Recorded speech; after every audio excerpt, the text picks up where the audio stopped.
video is about how menopause ruined my face, my desperate search for a solution, and 7 things you can do to save you from going through the trauma I experienced. These tips will help you keep your skin looking its best well into your 50s and even older. I've often heard people say that they've been in situations where they wish they were invisible, but I've never been able to relate to this until just before my 51st birthday. Although I don't consider myself to be vain, I wished I was invisible every single minute of every day for about 3 months straight. Let me give you some background to why this is such a big deal for me. I've always been fortunate to have smooth skin, devoid of any major blemishes, thank heavens. Before embarking on my perimenopause journey, I was particular about looking well-groomed and well-dressed just because it makes me feel good, just for myself. On the day the calamity started, I noticed really dark patches on both sides of my face. This was new for me. I searched my mind and my memory to try to think of what I had done to cause this. Had I tried a new cosmetic product? Had I been out in the sun for too long? But I couldn't come up with anything. I tried desperately to reach my esthetician who was out of the country at the time, but I couldn't reach her. Her phone was switched off, and the numerous messages I kept sending minute after minute weren't being delivered. Things were literally getting worse by the day. I had something which looked like sunburn on the side of my face, in between my eyes and my temple. And then I had these really dark circles around my eyes, dark as in black. And in addition to that, I now had a very light patch somewhere on my upper cheek, and I looked horrible. Whatever was left of my level of confidence, after all I had been through in perimenopause, went further south. I never thought it would, but I felt that I was so confident. I thought, oh, my looks weren't that important, only to find out my looks really mattered to me. I started wearing my reading glasses every day and everywhere, hoping that it would somehow distract any attention from my face. If you're like me, born with good skin, which you've never done anything to maintain, you can relate to me thinking at the time that I had taken my skin and my looks for granted, and now I was going to lose it all. I was scared, worried out of my mind that my face would never be the same again. Brain fog did not help matters, and I couldn't think logically of a sensible way forward. Instead of going to see a dermatologist or another esthetician like any other normal person would, I first went to a cosmetic store and allowed the young sales girls to persuade me into buying several products, some of which were made by a reputable company for menopausal women. You would think that at this time that it was all over, but no, it wasn't. As I left the cosmetic store with about 4 different products, I was still confused. And would you believe that on the same day, I spoke to someone else who gave me the number of a lady who sells skincare products. She asked me to send pictures of my face from different angles, which I did, and told me a ton of face care products. She said she didn't think the products I had bought earlier would work, so I proceeded to buy the products she recommended. Honestly, perimenopause brain fog be like African magic. Like your village people are controlling your brain like remote control. It was an elaborate face care routine with certain products to use in the morning and even more products to apply at night. Others were applied once a week, and I followed the regime seriously. To be fair to her, she checked up on me every week to make sure that I was following the regime.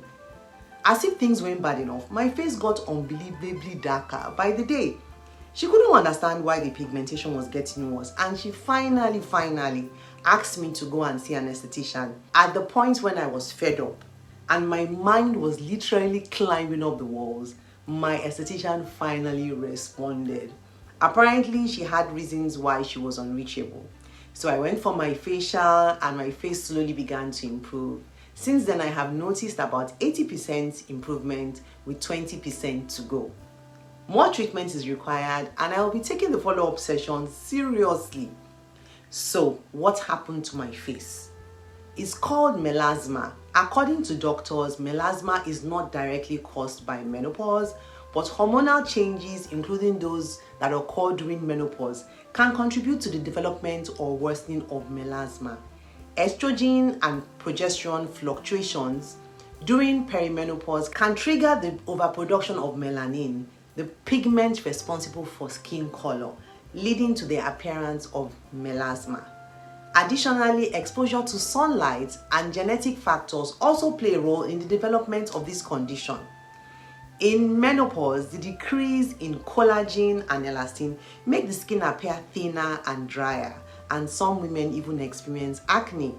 If you're going through this, please don't be like me. It's important to consult with a dermatologist to discuss treatment options and develop a personalized plan for managing melasma. To keep the face looking younger at 50, there are several strategies we women can adopt.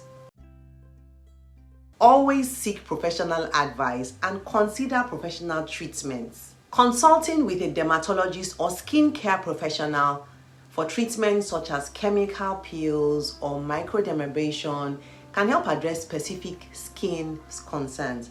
Do not be like me before now. Do not go to a random store. Do not talk to a random person who doesn't have any experience dealing with menopausal women and who is not menopausal, because your skin routine is not the same as it was when you were 30. Sun protection. You want to protect your skin from sun exposure. At this age, and when it comes to your skin, the sun is not your friend. Wearing sunscreen daily and avoiding excessive sun exposure can help prevent accelerated aging. I have always avoided the sun, but now I consider myself a low-key vampire. The way I dodge the sun by wearing sunscreen, staying in the shade, wearing hats, scarves, sunglasses, and then umbrellas. Who says umbrellas are only for the rainy days? Establish a skincare routine. Ladies, what worked in your 30s and 40s is obsolete, and there's no way you're going to get the same results. Using gentle cleansers, moisturizers, and products containing ingredients such as retinoids, peptides, and antioxidants can help maintain skin health. Believe me, using a serum or moisturizer that contains peptides can lead to a firmer, younger looking skin and maybe even fewer breakouts. Don't neglect the neck. The way the neck looks is one telltale sign of a woman's age. I wish I had known this 10 years ago. To help prevent premature aging of the neck, it's important to include the neck area in your skincare routine. Everything you do to care for your face must be done for your neck. Sun protection, moisturizers, the whole works. Neck posture. Neck posture is so important. Always avoid looking down for extended periods. This can contribute to tech neck, which is the premature aging of the neck due to repeatedly looking down at devices. Try to maintain good posture and take breaks from looking down. There are also neck exercises which I recently started doing. Consider incorporating neck exercises into your neck routine to help maintain the muscle tone and firmness. Stay hydrated. Drinking plenty of water and using skincare products can help combat dryness and maintain skin elasticity. My favorite, adopt a healthy lifestyle. Eating a balanced diet, staying physically active, and avoiding smoking can make a world of difference. Self-love. It's important to remember that aging is a natural process. We will all age. It is what it is. Embracing your unique beauty is just as important as maintaining youthful skin. Thank you for watching. Take good care of yourself and don't forget to be your sister's keeper. I'll see you soon.